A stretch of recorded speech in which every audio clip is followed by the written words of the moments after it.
Mark, after you finish the CCG introduction. Sure, ma'am. A very happy evening to all of you. Pleasure welcoming all of you for the webinar series 2020, which is organized by our group called Career Connections.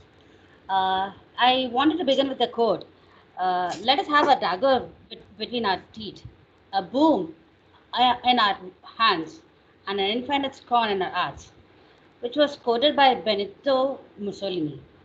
And here she comes, our HR magician, our very own Harini Srinivasan, to take us through such a situation with a magical wand of her thoughts. Over to you, ma'am. Thank you so much, Gayatri, and good evening, everyone.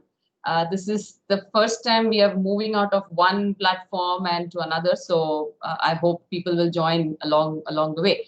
I'm extremely happy to have with us Mark Cox. He's the author of the book The Business Case for Love, and I've been extremely fortunate to have had a very close interaction with him last week or about 10 days ago, where we discussed the principles that he talks about in that book. And it is so very aligned with the practices that I have been following in my 2+ decades in the HR fraternity and in people management. And I still see a lot of alignment in what we believe. So it's my pleasure and privilege to have you with us today, this evening, Mark. And I'm extremely glad that you could make it. So today's topic, absolutely, and today's topic is something that came from the group. That's a practice. We encourage participants to suggest what is it they want to hear from me. And we also encourage them to send us questions in advance so that we're able to cater to the needs of the audience. So, like I said, extremely purpose-driven conversation. So, daggers and dangers at the workplace.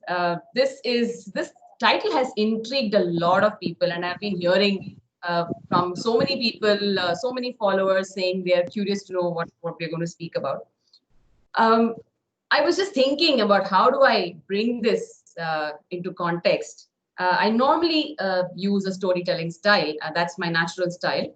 But today I was wondering how do I bring it, because this is a very dramatic topic in itself. And I was wondering how do I do it. And then it suddenly struck me, what if before today's talk started, what if somebody came in here 5 minutes before I did and said a whole lot of things about me, spread a lot of rumors about me, saying that Harini is incompetent, Harini has a lot of attitude, Harini is somebody who doesn't give people their space, says a whole lot of things in my absence, and goes away. And then I enter the room. I enter this virtual meeting room. And what is the obvious reaction that I should expect is that everybody will start looking at me with a little bit of bias, colored by whatever someone else has just spoken about me and probably even left the room. And believe me, sometimes a bias like that could be the trigger for a dagger or a danger in the workplace. A lot of times when you enter an organization, we assume that nobody knows us. So therefore, it's a safe place for us to create our space. It's a safe space for us to build credibility. But you never know, there is a possibility that people already know you. Okay? It may not be as dramatic like the way I said. It may not be that someone has come in before you and spread rumors about you. It may just be as simple as, what does your social media presence talk about you as a person? Okay. So one of the dangers in the workplace is your own image. What do the other people's perceive you as? The other people's perception, or you may call it as their perception, but that's the reality for them. What's perception for you is reality for them.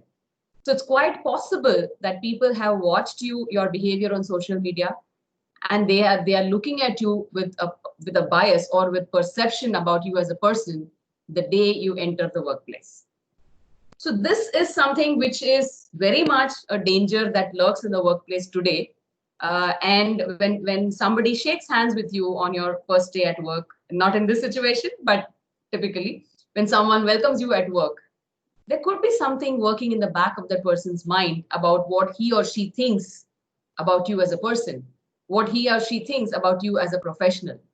And constantly, with every handshake, with every contact of the eye, these perceptions can get accentuated or endorsed.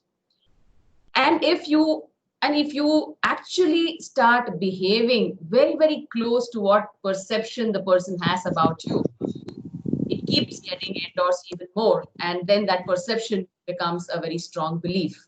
And that's how relationships get made in organizations. Now you could be having a certain personality or a way you behave. Okay. For example, you could be someone who is very vociferous, who is able to give your point of view very vocally, very loudly, very clearly. And you're also very, very open to giving your point of view at all times. So if there is someone in your organization who aligns with you as a person, who has a very good perception about you, he might say that this lady is extremely firm in what she and how she speaks. She's very articulate, and she is someone whom you should work with if you want to get your voice across. Now you are the same person. Now if there's another individual who didn't strike that chord with you in the initial meetings, he would say that this lady is someone who is very aggressive. She's someone who has an opinion about things, and she pushes her way through, right? So the individual is you. Okay, in my example, it's me. The individual is me, but I have two people who are viewing me through their perception lenses. So when people view me through their perception lenses, they form their opinions about what kind of person I am, and that stays with them forever. What happens is in such a situation is whenever you encounter an incident with any of these people, that perception is what that comes in the way when they deal with you. Now, this might result in becoming a dagger in the workplace. If I ask everybody in this room, is there anyone who works whose workplace does not have politics, people politics? I'm sure if we were doing this in a physical forum, I'm very sure that most of you, more than 90% of you will say that yes, we do encounter office politics, workplace politics. It's simply because politics between individuals and personality types will be there. When there are two individuals, when they have very individualistic thinking, and they're two different individuals, there will be somewhere where there is a perception about each other. And that's what could result in office politics or workplace politics. If you're conscious of it, then these daggers could not hurt you. But if you're not conscious of them, you can get backstabbed. Just imagine you're walking into a strange, unknown place, and there are daggers hanging all over the place, and you have to navigate your way through those daggers. If you see them, if you are able to make a precise estimate of the distance, of the size, and of the way that dagger is swinging, navigating through that place is easy for you and you emerge unhurt. But if you walk into that room and you blind yourself and you say that nothing will happen to me and I don't care, and you walk right through, not willing to look at those daggers that are hanging over there, it's but natural that you will get badly and brutally injured. So navigating through the workplace, navigating through emotions of people, navigating through workplace behaviors, which are all based on perceptions between each other, I think is as simple as having to navigate through a tunnel that has daggers hanging. And it's the best way to deal with it. I saw some questions that came to me through the registration process, is that people were curious to understand, how do I handle workplace politics? Tip number one, be conscious and be aware of the workplace politics. It would be suicidal to say that I don't care about what is happening. I don't care about the politics. I don't care about who's doing what. I will just walk through. It's suicidal to say that. It is very, very important to be conscious and to be aware of workplace politics. Now, when we say workplace politics And how does one try and identify what is the kind of dagger that is hanging there? Broadly, you will see there are two kinds of personalities. I am not referring to any individual in particular, and I'm not referring to any particular behavioral trait using a psychometric tool. I'm just talking out of common sense. When you're dealing with people, you will find two kinds of personalities, which I can call as somewhat dysfunctional personalities. Okay. If I get into psychology and the theory, there are many types of dysfunctional personalities, but broadly, for the purpose of understanding the context, let's look at two very obvious dysfunctional personalities. Personality number one is someone who is a bully. Okay. Now, how do you recognize a bully? A bully is someone who will walk with an attitude that he knows it all and he's powerful. Is someone who will throw his weight around. And it could also be someone who is not willing to acknowledge another person's presence. Okay, a bully is one dysfunctional personality whom you can immediately catch as you observe. The second dysfunctional personality that I want to talk about is someone who is incompetent. Someone who lacks the competency to be working in that position. Someone who has just grown there, by default, and has not really been able to earn his place in that organization. Okay, so let's call bully as personality number one and incompetent as personality number two. Now you'll find that both these personalities could be extremely nuisance creators, right? So when I say nuisance creators, they are the people who are likely to be your daggers. So watch out for them. Why are they daggers for you? There could be several reasons, but what is common between these two personalities is both of them are actually trying to defend their space in the organization or in the team. So the moment there is a newcomer, so in this case, let's assume I am the newcomer, I enter a team, and obviously my first day at the workplace, my first day in the team is my day of glory. It's my D-Day. So obviously the entire attention is on me. There is probably a welcome note that's come. And if I'm joining in a very senior position, I'm actually being physically welcomed in the office. There could be announcements that go. Obviously, on the first day, people will sing praises. They will say that you come with so many years of experience and you've done all of this. And all these actions of putting the newcomer in the limelight can trigger certain emotions very naturally in these two dysfunctional personalities, the bully and the incompetent. Even if you have nothing to do with them, even if you are not going to come in their way at any time, they might still have a feeling that you are a threat. That's where it all begins. For all you know, the feeling of threat could have set in the moment they heard that you are going to join the team or the organization, and they would have started looking at your social media behavior even before you got started or got formally introduced to them because of their feeling of insecurity. Now, when your social media behavior is being watched, that too very closely, and that too by someone who is trying to build a defense mechanism to work against you, imagine what danger it can cause. Okay, so first tip is watch out for the daggers, watch out for the dysfunctional personalities that I said. It's very easy to watch. And the second thing is, when you know that you are going to join a team or an organization, at least for a brief period before that, ensure that your social media behavior or the behavior that is visible to the world is absolutely in the right direction. Because people make perceptions, and what is perception for you is the reality for them, right? So this is how you identify daggers and dangers in the workplace and how you navigate through them. Now, how do you deal with all of this? First rule is, when you have to deal with politics, is don't become political. As simple as that.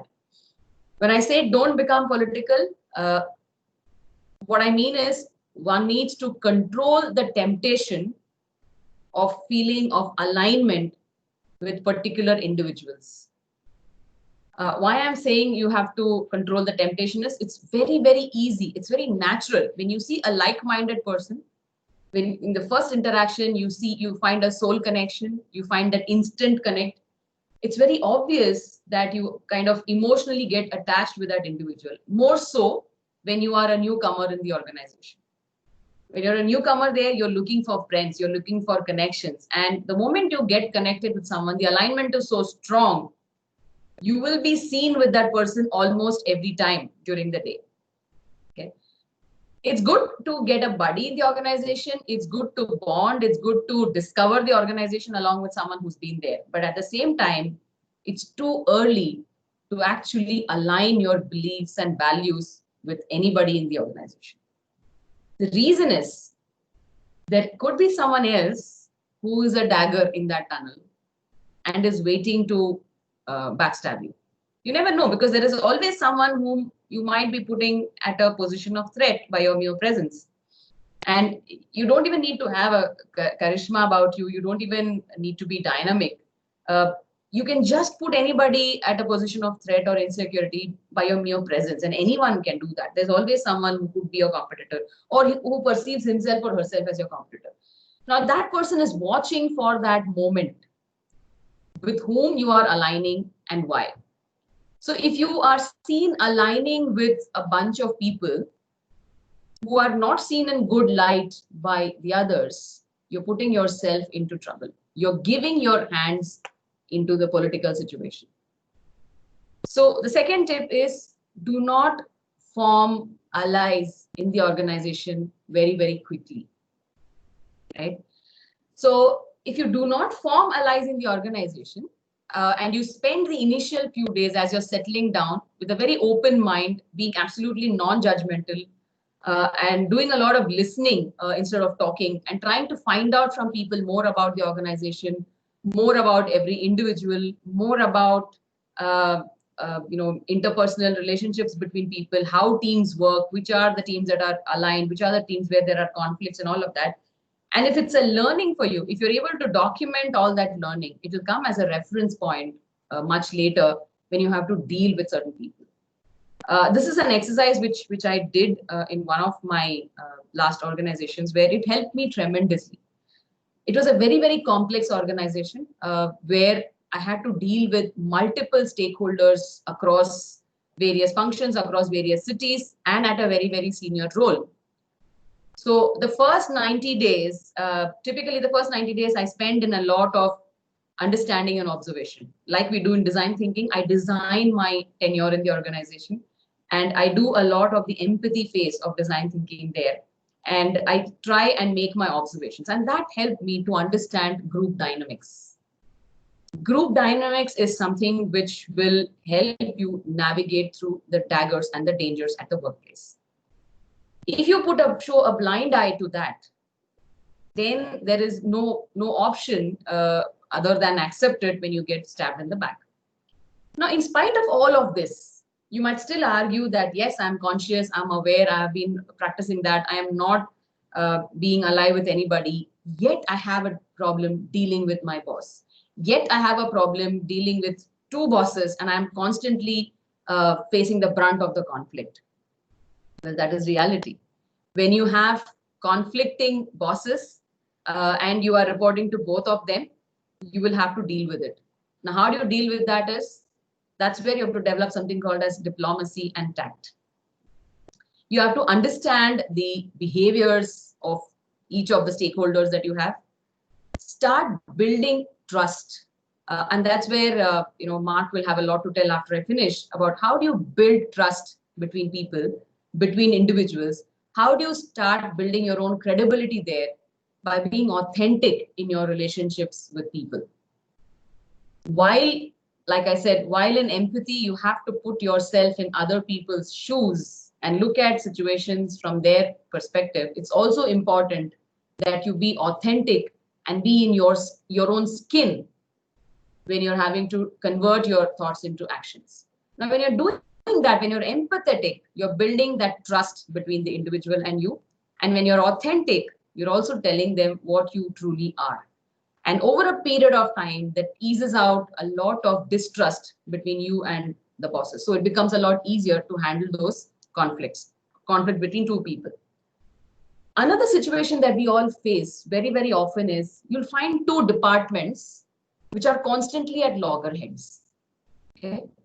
Very, very common. I was the CHRO for a multinational for a long time. And what I noticed is that the HR team and the finance team, who are the pillars of driving that business, were constantly at loggerheads. And what we discovered that there was a major conflict between me and the finance head. We had a personality conflict. And what was happening is not just the teams below us were getting affected, but the entire organization was.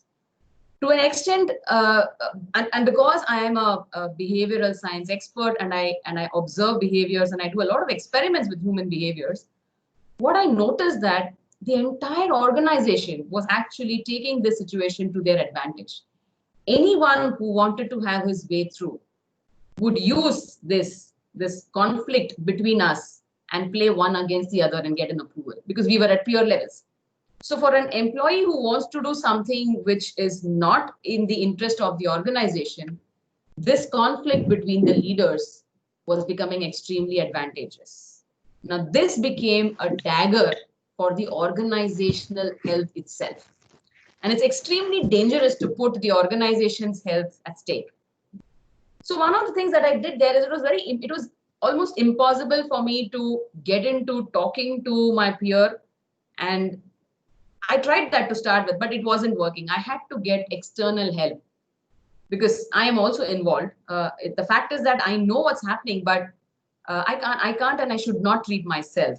Although I tried, but I should not. So I got external help. I got someone to do a kind of an intervention where we would see eye to eye and we would start talking. But at the same time, I thought, let me try a social experiment. And I got the team members of both the warring teams actually to start supporting each other. I said, ignore us, the leaders, for a while. Support each other in whatever you have to do, in whatever processes you have to work on. Support both the teams. Instead of blaming each other, start supporting each other, and let's see what happens. And we worked bottom upward. And at one point, the two teams were working absolutely in sync with each other, absolutely not worried about what was happening between both of us, the leaders of those two teams. And that's how we prevented the organization from getting backstabbed by the dagger. Okay, now coming back to an individual situation. So when individuals face daggers in the organization, there can be situations where things go beyond your control. You have played your part extremely well. You have tried to be non-political, not formed allies very soon. You have observed behaviors. You have tried to play with behaviors in a way that you've built trust, credibility, all of that. You've done all that I said in the last 20 minutes. Yet, there's a situation, whatever may be the reason, you get backstabbed and the axe falls on your head. And due to some political reason, as that is what people normally say, your services have been terminated. Then what do? I think at one point of time, it's extremely essential to wear a very rational thinker's hat and look at the situation from a long-term perspective, especially when you're backstabbed and when you know that you're not going to survive. I think the best way is to accept what the organization is serving you. Because one very simple philosophy, which I typically want HR professionals to follow, is you want the organization to respect you. That's what you're telling your people, respect the HR function. So you should also reciprocate, saying that we respect the organization's decision. At a point, it makes sense to accept the organization's decision and not look at it with a bias saying that there is one individual who has decided to do this to me. So look at it as the organization's decision, because that's how it gets conveyed. Although you're aware that it is because of someone who has backstabbed you, it is not necessary that you have to accept it that way. So it's in your own interest to accept it as an organization's decision and leave respectfully. Do not get into a fight with the daggers. So if you get into a fight with the daggers, what could have been just a bruise could become a severe, brutal injury, which would make you impossible to survive. By which I mean, if you're brutally injured when you're fighting with the daggers around you in the organization, when you know that a decision cannot be reversed, it can damage your career even after you're outside that organization. However, if you're conscious of the dagger and you respect the organization and you decide not to hurt yourself or not to let the dagger hurt you, you leave the organization in grace, and very soon you will realize that the same organization at any time might even call you back. All of us must have heard the Steve Jobs story of how he was asked to leave Apple and then they brought him back. Remember, the world is a small place and it's round. You never know where your paths will cross. So the best is to navigate through the daggers and dangers in the workplace and accept things as they come. Be conscious, avoid becoming another dagger or injuring someone else. Be conscious of it and navigate your way smoothly without getting hurt. Now we can take a few questions. We are at 20:46 by my clock, and we can take a few questions. But before we go to questions, Mark, if you're still there, it'll be nice if you can add your perspective.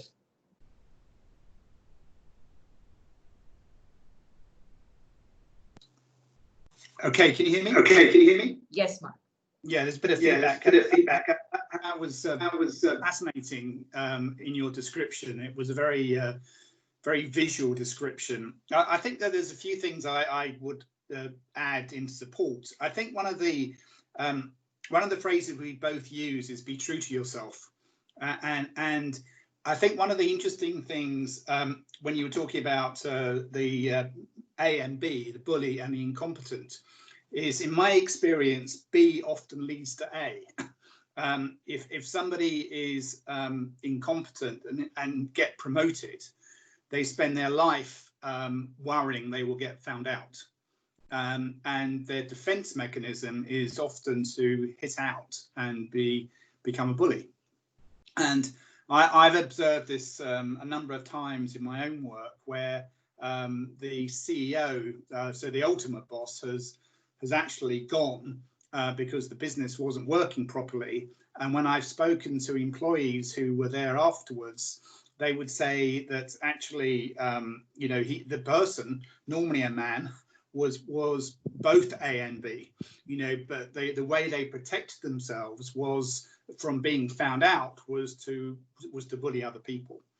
So that was one of the observations I wanted to make. I think the other one was, I thought you're talking about the conflict between the two groups. And in my experience, what that tends to show is there's no overall sense of purpose of the company. Because if the company has a clear view, a clear perspective about what it stands for, what its values are, how it needs to behave, then and that is done in a way where there is both clarity from the organization, but the team feel that they are collaborating in bringing that to life, then those interdivisional conflicts don't tend to go away. And therefore that said to me that in that situation, and obviously you were in it, what was missing was that overall sense of purpose. And the last area, I mean, there's lots of things I could add, but I'll only add one more, which is, I think the way you talked about dealing with, as an individual, how do you deal with an issue or a challenge that's in front of you? I think, I mean, the phrase I use is to be in the moment, to be very aware. And I think that you've described it in your own way, but is to be very aware of what's around you. And I particularly liked what you said right at the end, which is, be very sensitive to what's going on, because you never know what will happen in the future. And I think that's the, it's an old phrase that we use, which is what goes around comes around. Yes. And I think, that's solid advice. So I won't, unless you want me to, I won't say anything more. but I think it's really interesting and a very visual way of describing some of the challenges at work. Thank you so much for adding those points, Mark. That's extremely useful, and I think it set the perspective right as well. And I think you did answer a few of the questions that came in. So I'm sure people who have seen great value in that. Thank you so much. What we can do now is anyone who wants to ask a question, your question can be to me and to Mark as well. You can unmute yourself and ask your question. I mean, you'll have to call out your name because I can't really recognize all the names here. So who would like to go first? If there's a question that you have sent in during the registration and it's not addressed, that's also good enough. You can ask. Yeah, Harini, can you hear me? I am Gerald, participating from Chennai. Yes, Jen. Okay, so the example of the two teams that you talked about, the HR and finance in that portion. Yes. Okay, Yes. so the teams part, I truly agree with you, and I have the similar experience also. But when it comes between the leader and the leader, okay, it's a one-on-one battle, and the HR person has joined through the referral from the organization, and he has been to the role, okay, and the accounts person is from through the merit that he has come. Okay, so he also holds, both of them hold a very senior position. My question is here, what from my experience is till the age of 40, you say like you have to accept the decision of the management and then take a step forward and then go ahead in your career. But when I have reached the age of 40, substantial to that, finding a job in the outside market becomes very difficult. That is point number one.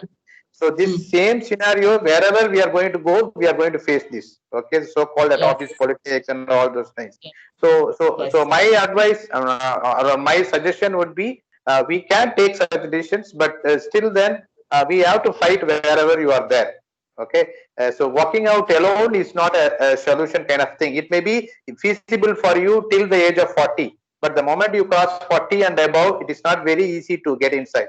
So what's your thoughts on this? I love the age positioning that you said, because I don't believe in it, but I'll tell you why. So it's not about giving up. It's only about the value of respecting an organization's decision, right? And that's a value that, especially if you're in a leadership role and if the axe falls on you, even if it is due to a politically motivated conflict, if you're able to demonstrate to your team that you respect an organization's decision, it's a great value you're leaving as your legacy. Okay, so look at it like this. Is your value system, will it go with you when you go out into the market to get a job? Is that going to help you or not? Compare that with what would happen if you end up taking a fight in the organization, and what if you lose that fight very badly? That's also going to damage your reputation in the market. In fact, you will have to leave the organization with a very bad reputation. Believe me, the age of 40 does not matter. I have experienced a situation at the age of 45. And because my value system is extremely strong about I respect the organization as an organization. It doesn't matter which are the individuals that make it. So if it's an organization's decision and I value it from the bottom of my heart, even on my last minute, when I leave that organization, I should be able to leave that legacy behind so that people remember me even after I'm gone. And that stays with you all the time. I do agree that the job market, especially in India, for the sake of Mark, I'm specifying that it is very, very, very competitive because we are a densely populated country with millions of people graduating every year and everyone fighting for positions. It's extremely difficult. But nothing stops you from finding your way through it. You may not find a job of your choice immediately, but there are hundreds of other options that you can think about. You can think about entrepreneurship. You can think about a lot of things which you never thought you would do, and that might open a door. But anyways, ultimately it's each person's choice and what is it that you want to do with your life. But the simple message I want to leave is, leave a legacy of your value system in the organization, even if the exit is not very smooth. especially when you're not in the wrong. When you know you have been right, you have a clear conscience. I think it's extremely important and rewarding to leave with grace and leave a lesson, leave a legacy behind. So that's my experience and observation. Yeah, but there could be individual stories which could be different. So Gerald, I absolutely respect what you said. Yeah. Anyone else has a question? Yeah, thank you. Thank you. Can I add something? Yes, Mark. Gerald, it's ironic actually. I'm going to say something about what you said, but just as a coincidence, that's where my book was proofed, in Chennai, or close to Chennai. But I think one of the things that is coming stronger in work is people are looking more strongly as to do they fit the culture of the company, and your personal values and what you stand for at whatever age. And the good thing is I'm older than both of you. is very to me is increasingly important, and I think it's one of the challenges people have is the clearer you are about who you are and what you stand for, the easier it is, and notwithstanding the difficulty in employment sometimes, but the easier it is to look for a company not just about can I do the job, but do I fit what the company stands for, and the other way around. I.e., does the company support and has similar values to me? And I think that's that's normally what makes a really strong company, when you've got that overlap of fit. So thank you, Gerald. Hope that helped a little bit. Yeah, true, Mark. Thanks.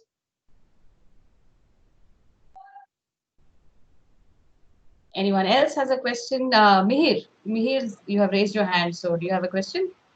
Please unmute and yeah. Am I audible? Yes. Okay. So not a question, but I seek some suggestions from you if you can add up. So see, as an individual, we all love to work in a company or in a culture which is inclusive and which is prosperous for us, and less political, as you rightly mentioned, less dangerous over there. Is there by any chance that we can get such kind of feeling before joining an organization? Is there any magic trick that you can give us which can help us to know how that culture is all about?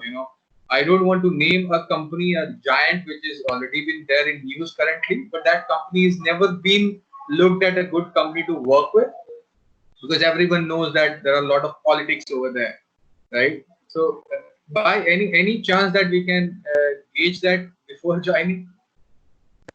My simple answer to this is there is no such thing as the culture of the organization. A culture is a culmination of values, beliefs, and behaviors. Okay. Sure. So the culture that you are going to walk into is something which is the values, beliefs, and behaviors of your immediate team or the teams that you're working with, which could be very different from what the world speaks about that large organization, right? So I don't think it should be a decision point whether to join the organization or not, or to go with a perception about the culture by looking at it from outside. I have tried that. I have tried looking at organizations from outside and made my decisions to join. And sometimes I have been right, and sometimes I have been wrong also. Because what is it that I am getting exposed to? Is the team that I'm working with, and a couple of other teams with whom I'm going to be collaborating with. Sometimes organizations are so large that within them you will find multiple smaller organizations with very, very different cultures. So I think the best way is to go with a very positive mindset, go with an open slate, be observant and absorb things like a sponge in the first 90 days. Make your own roadmaps as to how you will navigate through which path, where are the daggers, where the daggers are less. And then you find your way through it. Because just like we don't like other people forming perception about us before we join, I think the reverse is also true. It's not fair on the organizations if we start forming perceptions about it and joining. Moreover, there are lots of people, lots of candidates who have come and told me, and even recruiters who have told me that, look at what you can do about our reviews on social media, Glassdoor, etc. But I think candidates should not give too much importance to that as well, because if you see, you have a forum which is meant for reviews, and people who want to give a bad review are the ones who will use that forum, because nice things are not told. And I'm tempted to say all that I want. I want to spew venom on the organization that has treated me badly, or where I felt I've been treated badly, and I use these forums. So typically you will find a whole lot of negativity in these forums. You also find things positive. And so having been on the other side, I know how that happens. We plant positive remarks on the forum to neutralize the negative, which means what the forum gives you as the culture of the organization is not authentic.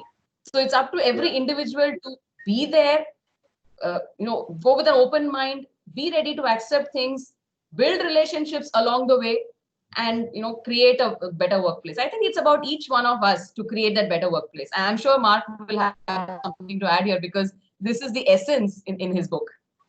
Yeah. It's a really interesting dilemma, and I think the best recommendation I have is to look at the behavior of the overall boss, and to try and because this is there's lots of countries that say they created this proverb. I tend to call it from Japan, which is the fish rots from the head, and therefore for me ultimately the culture, and although I do agree with the way that Harini describes it, that is largely led, good or bad, by the behavior of the boss, and therefore I would the more you can, it's still not fallible, because one of the things that's happened over the last 10 years, as we all know, is there are some businesses that have been had a very, very good reputation, and suddenly they've gone bad because of something that has gone wrong within the organization, and it's very difficult to spot that from before. But the only thing I would add to Harini's comments is do as much work as possible trying to dig around, using the dig phrase, around the behavior of the boss, and see what type of organization he or she leads. Thank you. That's a good tip. Yes. Thank you so much, Mark. Pleasure. Ma'am, I have a question. Prakash this side. Yes, Prakash. Generally, whenever any employee joins any particular organization, either the employee tendency will like what is the feeler that I need to get from my peers, probably like some of the colleagues.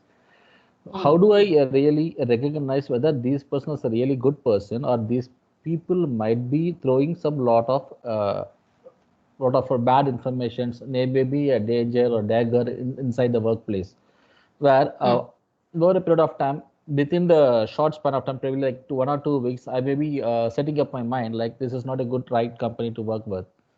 So at the entry level, or even irrespective of the position that we are being hired, during the entry of any new organization, how do an employee recognizes the bad people in terms of communication or in terms of information? Okay. Yeah, there are some very simple observations that you can use as clues to identify the daggers and the dangers.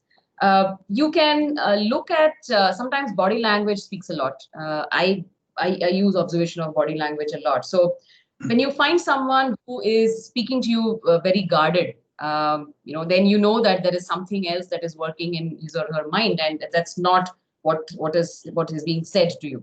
So that's somewhere where you can probe a little and find out the authenticity of that individual's behavior, right? So someone who's very, very guarded is someone you should watch out for. Someone who tries to be over friendly, the other extreme, where you don't really see the reason for that being over friendly. Now, this could even happen between a boss and a subordinate, someone who is trying to be extremely friendly with you for no reason, just because you're the boss. And you really don't see any rationale and is trying to deliberately align with everything that you say, then you know that this person is not being authentic. Because to me, anyone who lacks authenticity, who is not in his or her own skin, could be a danger or could work out. Like today, he might align with you extremely well, but tomorrow when this person wants to align with someone else, that could become a danger for you. So watch out for body language, watch out for behaviors which you can't explain, which you can't fathom, where you don't see a rationale. Someone who's trying to be extremely pally, or someone who comes and complains about an individual and tries to change your perception about that individual since you're settling down in the organization. Now that could also be a danger. Someone could be using you as a weapon or shooting off your shoulders. So these are a few things where you can test the authenticity of the individual. And wherever behavior is not authentic, wherever the person is not being himself or herself in front of you, could be a dagger or a danger. Apart from that, you can also notice the other social behavior. If it is not involving a behavior with you, you can look at groups that are operating. I did a complete exercise on group dynamics just by observing people in the cafeteria. I would spend a whole day in the cafeteria with my computer there, and I would be working, but I would also be looking at group dynamics. I did that in a manufacturing unit because we had two rival unions that were there on the shop floor, and we had huge worker conflicts happening on the shop floor, and which was actually becoming a threat to the organization because productivity was hugely damaged, and it was a multinational with the manufacturing in India. So doing a study of group dynamics just by observing how groups behave, you can draw a lot of clear pictures on who gets along well with whom, and you can use the insights from group dynamic study towards protecting yourself, your own interest, as well as the organization's interest. So observe body language, observe behaviors, observe those behaviors which you can't rationalize or explain to yourself, and observe groups. Thank you, ma'am. Thank you so much. There's actually there's a few things I'd like to add on that. Actually, yes. I hope this is helpful. I think it's about passion and love, and it's about trying to get a sense of the people you're working with. The energy. Is it a positive energy? Are they excited about work? Do they, in my language, do they love what they do? Or are they negative or just or going to work just to earn the money? And it was interesting, actually.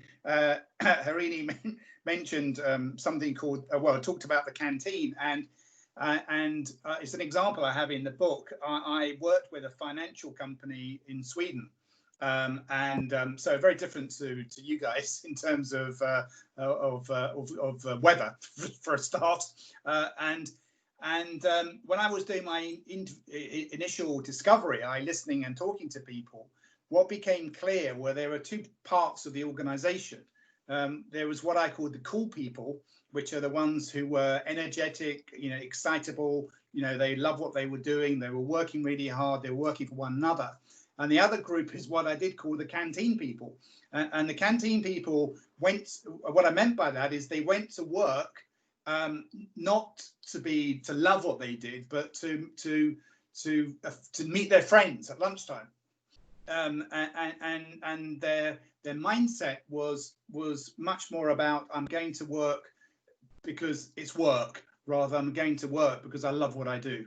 And I think and obviously the more you can surround yourself with people who clearly are passionate, are loving what they do, the more fun you have, the more organized, the less the politics, the less the daggers, the more excitement. So that would be my observations. Thank you, Mark. So Mihir has one question. We'll take that one, and then I have another one question. Yeah. So 1 minute, Prakash. I'll just answer. So Mihir's question is, how do we watch out for these behavioral signs when people are not in front of you, especially in work from home options? So a simple answer, Mihir, is what we want to do in work from home situation is maintain the employee connect or individual connect. So if you're able to connect with your team members, even if they are working remotely, you can observe these behavioral signs. It's as simple as that. So if you want to observe these behavioral signs or the behaviors, I think it's important that you maintain connect with your employees, even if they're working remotely. And that will actually solve the problem of employee engagement in remote team management. So, you're actually getting 2 rewards by just using one weapon over here. Yeah, Prakash. When it's coming to danger and dangers, we are thinking that certain circumstances around us as dangers and dangers.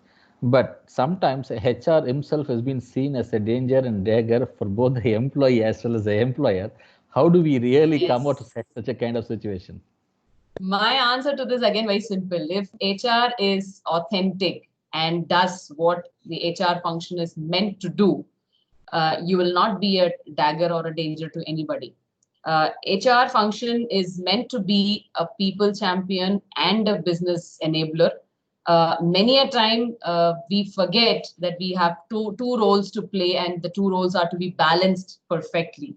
We tend to take one side completely. We either become a complete people champion when we work a lot with our heart, or we become a complete management representative when we work too much with our heads.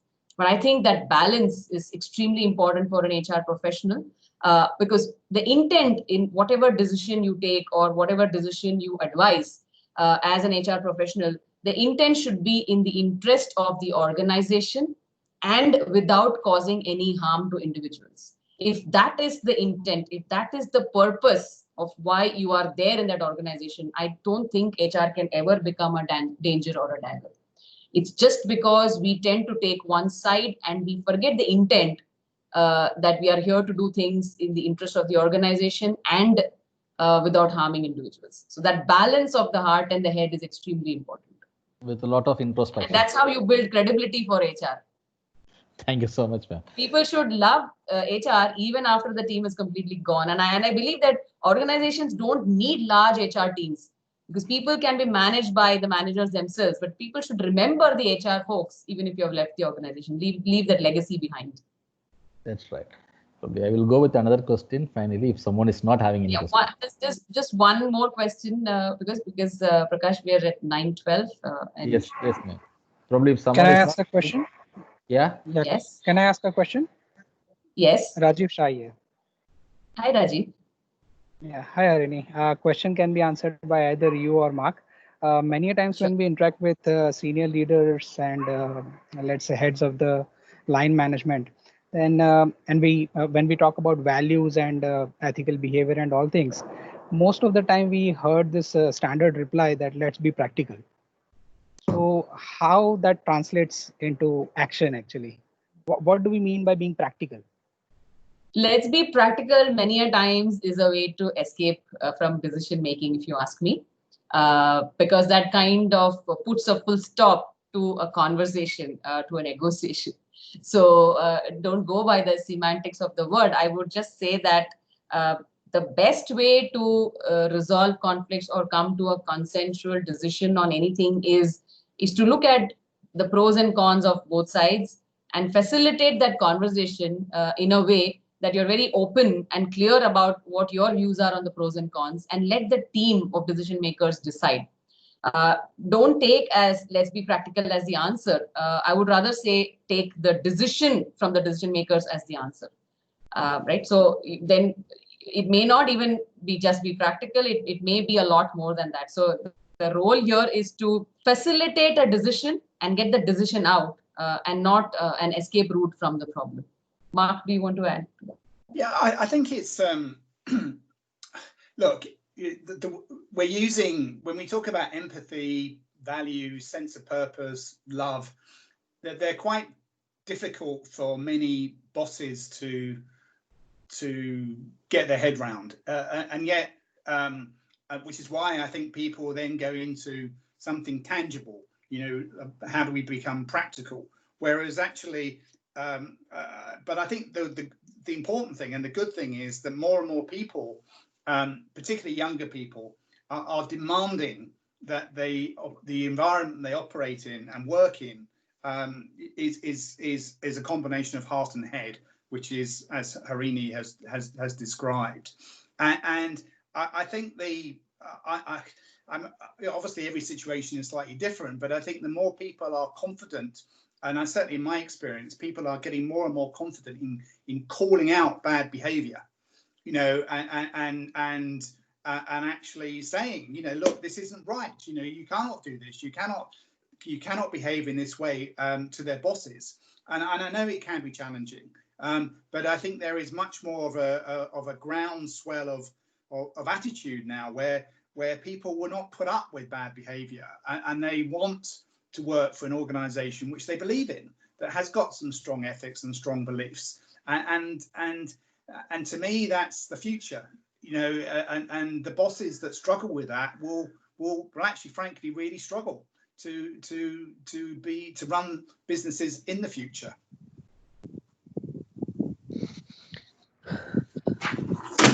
Thank you, Mark. I mean, I recognize that's a big answer to your question, but you know, it's I suppose what I'm saying is what you're thinking about and what you're talking about is you know, is top of mind. So you're not alone. Absolutely, you're not alone. Absolutely, right. Probably I will finish with the final question, ma'am. When it comes to office politics, many of the people are doing the politics which is not really known to fewer people. So this few people start struggling and moving forward for their career growth. And over a period of time, they fail in that and tend to start joining the political game. So what would be your advice for these few people who has a very good value system initially, but over a period of time, looking at the system, looking at the people's behavior, unable to fight over and win over the situation, and they're also joining the crowd, and it becomes more and more over a period of time. So how to really avoid or else how to really absorb it when it comes to organization? Right. So that has been my biggest concern and worry on how generation after generation we are getting into the work stream, into the workplaces, and we are and the political fire is you know, burning bigger and bigger. And that is precisely the last 2 years I'm on this endeavor of working with students who are just graduating and getting into the workplace and trying to tell them on how to deal with these situations. So at least, you know, they will work like fire extinguishers and cause lesser damage. Very simple thing, like I was saying, is so first of all is be aware. So it's not an excuse enough to say that I'm not aware of politics that's happening around me. Just like you cannot afford to say that I'm not aware of the law and do a crime. That itself is not allowed under law. Similarly, you cannot get away saying that I'm not aware of politics. Everyone is smart enough, everyone is intuitive enough to see what's happening, to sense what's happening. It's just that initially in the younger days of our career, we feel that we are in a comfort zone. There are enough layers of protection around us, and we refuse to look at the dangers and the daggers in the workplace. And we remain in the comfort zone for quite some time till we finally get exposed to it, and then we do not know how to deal with it. So I think the best way is to learn to observe, not react maybe, but learn to observe, find out where the dangers could be lurking. Just be aware of those things and find your way through that as you grow in your career. So there is not likely to be a situation where you are forced to fall into the political game or to take sides. And if students who are coming now into the workforce, when they're joining in en masse, and when they come in with this kind of an attitude, I think value systems will get strengthened within organizations, and politics will not be the main thing. And I do hope that we will not have to discuss this topic ever in the future. So with strong values, with authenticity, with brave leadership, thinking about, you know, aligning yourself with the purpose of the business and not only looking at your individual purpose, looking at things in the long term. These are all the value systems that we need to build in youngsters, not just youngsters graduating, but anyone who is entering into the organization any new baby in the organization. If you start with that, I think that's the best way to safeguard yourself in the future. Thank you so much. Right. Any closing notes, Mark? Wow, Harini, that could have been me talking. You're lost. your last 3 minutes was pretty much bang on to what I believe. So I won't say any more other than I hope for those that's listening, you know, I've been able to add some value to what Harini has been saying from a slightly different perspective, but also from a huge degree of commonality and a huge degree of alignment. And I totally agree with how you've the last comments you've made, because it's you know that's what I mean by the business case for love. It's precisely how you've described it. So thank you. Thank you so much, Mark. It was absolute privilege to have you here. Thank you so much, Mark. Gayatri, over to you. Yes, as always, it was a wonderful session. And added to us, we never thought like Mark would join, and here added to it, like he, as usual, what a great session. Thanks so much, guys. Have a great Pleasure. week Thank you. ahead. Thank you so much, pleasure. Mark, for your presence and for your valuable insights that really motivates the HR fraternity to learn globally. Well, I'm looking forward to more interactions. Harini can do something I can't. She can actually multitask. So I'm getting messages from her whilst she's talking, which Sure. is far beyond me. So you'll have to wait for my response. Sure, we'll definitely do that. I just messaged Mark that we haven't discussed anything about this. We've not, our time zones didn't match and we haven't discussed, but I was amazed with the alignment of our beliefs. And that shows the strength of the belief in authenticity. And I think authenticity is here to stay. So we are going to look at things the world is going to be a much better place. Thank you so much, Mark. Thank you once again. And thanks everyone at CCG, and have a good night and stay safe, everyone. Bye-bye. Yeah, take care. Thank you. Safe. Thanks, guys. Bye. Thank you. Bye bye. Thank you.